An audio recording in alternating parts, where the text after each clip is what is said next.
नमस्ते, vanakkam, एनियो। As you know, I'm your teacher खुशी and welcome to दीदी की पाठशाला। आज हम class 12 political science chapter 1 the end of bipolarity का एंड करने वाले हैं। ठीक है, तो जैसे कि आप लोगों को मैंने बताया था, बाइपोलैरिटी यानी कि दो ध्रुवीयता का मतलब क्या होता है। तो दो ध्रुवीयता यानी कि जब वर्ल्ड दो पोल्स में बट गया, दो ध्रुवों में बट गया, वो दो ध्रुव कौन से थे? USA and USSR. ठीक है, यूएसए जो कैपिटलिस्ट यानी कि पूंजीवादी था, यूएसएसआर जो समाजवादी था, सोवियत संघ। ठीक है, तो आज हम बात करेंगे उसके आगे कि हमने क्या देखा कि जब यूएसएसआर बना, काफी अच्छे से चल रहा था सब कुछ, वहां पे सोशलिस्ट आइडियोलॉजी को वो लोग प्रमोट कर रहे थे, समाजवाद को बढ़ा रहे थे, कम्युनिस्ट पार्टी का बोलबाला देखने को मिल रहा था, मतलब अपनी सिटीजन्स के वेलफेयर के लिए वो लोग काम कर रहे थे। लेकिन धीरे धीरे चीजें थोड़ी बिगड़ने लगी और जो पैसा है वो ज्यादा आर्म रेस में लगने लगा, वेस्टर्न कंट्रीज की होड़ करने में वो लोग पैसा लगाने लगे। उसके बाद मिखाइल गोर्बाचेव ने कुछ रिफॉर्म्स करे, जैसे कि वो रिस्ट्रक्चर करना चाहता था यूएसएसआर को। इसकी वजह से क्या होता है कि जो बाकी जो कंट्रीज होती, 15 कंट्रीज यूएसएसआर के अंदर, वो विश्वास खो देती हैं सोवियत संघ से और क्या हो जाता है? डिसइंटीग्रेशन ऑफ सोवियत यूनियन यानी कि सोवियत संघ का विघटन हो जाता है। तो आज हम बात करते हैं कि सोवियत संघ का विघटन जब 1991 में हो जाता है तो उसके बाद और क्या चीजें हमें देखने को मिलती है। अब मैंने आपको ये बता दिया था कि जब वो सोवियत संघ का विघटन हुआ तो सोशलिस्ट विचारधारा जो थी, समाजवादी विचारधारा का भी अंत हो गया था और जो भी न्यू कंट्रीज अब बन रही थी वो सब कैपिटलिस्ट आइडियोलॉजी की तरफ उनका झुकाव देखने को मिल रहा था। ठीक है, इसी के बीच में एक आती है आपकी शॉक थेरेपी, जो आईएमएफ और वर्ल्ड बैंक के द्वारा दी गई थी। और शॉक थेरेपी को क्या बोला जाता है? आघात पहुंचाकर उपचार करना, यानी कि पहले चोट देना और फिर उसका इलाज करना। इसने क्या किया था? इससे क्या चीजें, क्या फायदा हुआ था? एक तो कि इसने इकोनॉमिक रिफॉर्म लाई थी किसके लिए? जो भी यूएसएसआर से जो न्यू कंट्रीज बनी थी अभी, ठीक है, वो जो अलग होकर कंट्रीज बनी थी, उनको वापस से उनके आर्थिक सुधार के लिए, उनकी अर्थव्यवस्था को आगे बढ़ाने के लिए शॉक थेरेपी को लाया गया था। ठीक है, इसके अलावा इसका एम क्या था? Aim to convert socialist economy into capitalist economy. इसका एम था कि जो समाजवादी अर्थव्यवस्था चल रही है उसको किसमें बदल देना? उसको पूंजीवादी अर्थव्यवस्था में बदल देना, इसका एम था। ठीक है, अगर हम बात करें इसके फीचर्स की, तो किस तरीके से शॉक थेरेपी काम करती थी, तो इसने क्या किया? जितने भी सार्वजनिक चीजें थी, जितनी भी आपकी मतलब जो भी चीजें थी, उनको क्या कर दिया इन्होंने?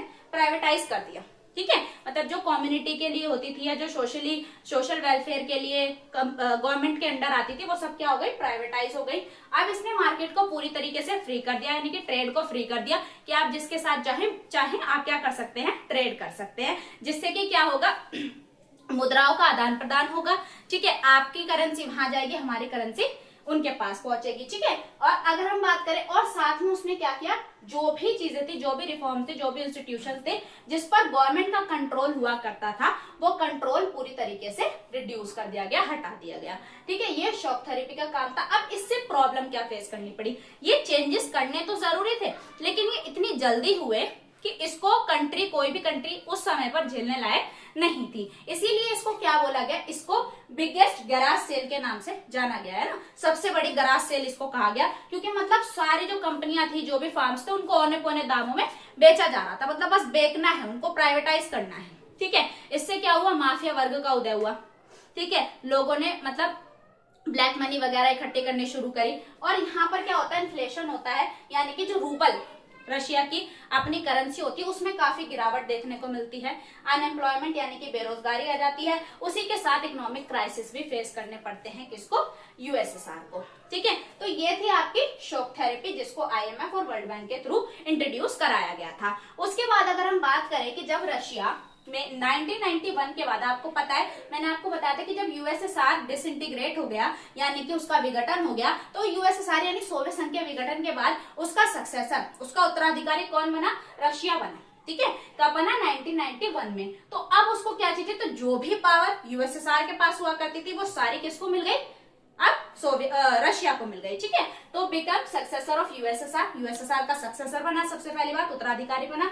दूसरा कि जो इकोनॉमिक अब बना, तो उसने साथ ही साथ क्या? इकोनॉमिक प्रॉब्लम्स उसे भी फेस करनी पड़ी, क्योंकि वो भी सोशलिस्ट था। अब सोशलिस्ट से क्या बनना है? उसको भी कैपिटलिस्ट यानी कि समाजवादी से उसे भी पूंजीवाद की तरफ जाना है। तो क्या इकोनॉमिक प्रॉब्लम्स देखने को मिली, साथ ही साथ पॉलिटिकल इंस्टेबिलिटी भी देखने को मिली, यानी कि जो राजनीतिक अस्थिरता देखने को मिली, कोई सरकार प्रॉपरली काम नहीं कर पा रही थी। ठीक है, उसके बाद अगर हम देखें और एक चीज क्या कि अब क्या बन गया क्या था, वो एक ग्लोबल पावर बन गया था। ठीक है, जो पहले क्या हुआ करता, मतलब पहले यूएसएसआर एक ग्लोबल पावर था, लेकिन उसकी जगह अब रशिया ने एज अ ग्लोबल पावर ले ली थी। ठीक है, अगर हम बात करें उसके बाद इंडिया के पहले सोवियत यूनियन के साथ कैसे रिलेशन थे, तो इंडिया के रिलेशन सोवियत यूनियन के साथ शुरू से ही अच्छे रहे हैं, हेल्दी रिलेशन हमारे उनके साथ रहे हैं। एक स्ट्रॉन्ग बॉन्डिंग हमें देखने को मिलती है इंडिया एंड यूएसएसआर की, और वो क्या, ट्रेड में भी और डिफेंस में भी। ठीक है, हमने इनके साथ व्यापार भी किया, साथ ही रक्षा के काफी समझौते भी देखने को मिलते हैं आफ्टर 1991। लेकिन जब सोवियत यूनियन का डिसइंटीग्रेशन हो गया,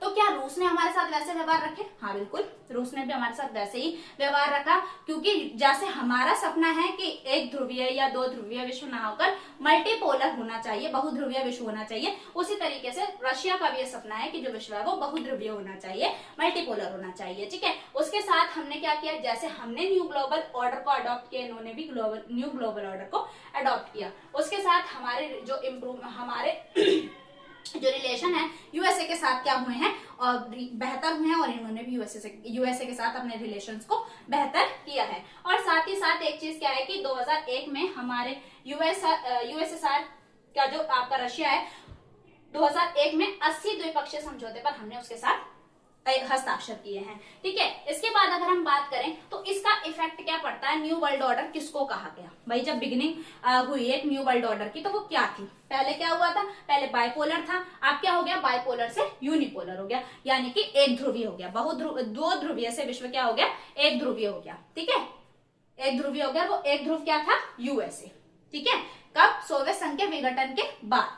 ठीक है, लेकिन आज की बात नहीं कर रहे हम, आज तो काफी सारी महाशक्तियां उभर रही हैं धीरे धीरे, लेकिन जब सोवियत संघ का विघटन हुआ और रशिया आया, तब वो उतनी बड़ी पावर नहीं था कि हम उसको दो ध्रुवीय कह सके। तो उस समय पर यूनिपोलर यानी कि एक ध्रुवीय विश्व बना था, और वो क्या था, यूएसए। और पूरे वर्ल्ड में अगर देखा जाए तो यूएसए का कैपिटलिस्ट विचारधारा का बोलबाला देखने को मिला था। ठीक है, तो ये था आपका chapter the end of bipolarity, यानी कि दो ध्रुवीयता का अंत। आई होप आप लोगों को अच्छे से समझ आया होगा। जो भी आप लोगों के डाउट है वो आप कमेंट कर सकते हैं, और काफी बच्चों के डाउट और डिमांड थी कि मैम इंग्लिश मीडियम में नहीं पढ़ाइए, हिंदी मीडियम में ये पढ़ाइए आप जो भी पढ़ा रहे हैं। तो इसीलिए आगे के जो भी मेरे चैप्टर्स में कराऊंगी वो हिंदी मीडियम में आप लोगों को कराऊंगी। ठीक है, हिंदी में समझाऊंगी, लेकिन हाँ आप लोग अगर कहेंगे तो आपको नोट्स हिंदी और इंग्लिश दोनों में मैं प्रोवाइड करा दूंगी। बाकी टर्म्स मैं आपको इंग्लिश में भी बता दूंगी, ताकि जो बच्चे इंग्लिश मीडियम है उनको भी मतलब इजी रहे, और हिंदी मीडियम वाले बच्चों का भी डाउट खत्म हो जाए। ठीक है, तो थैंक्स फॉर वॉचिंग, एंड आगे की वीडियोस के लिए चैनल को सब्सक्राइब करें and press the bell icon for more updates.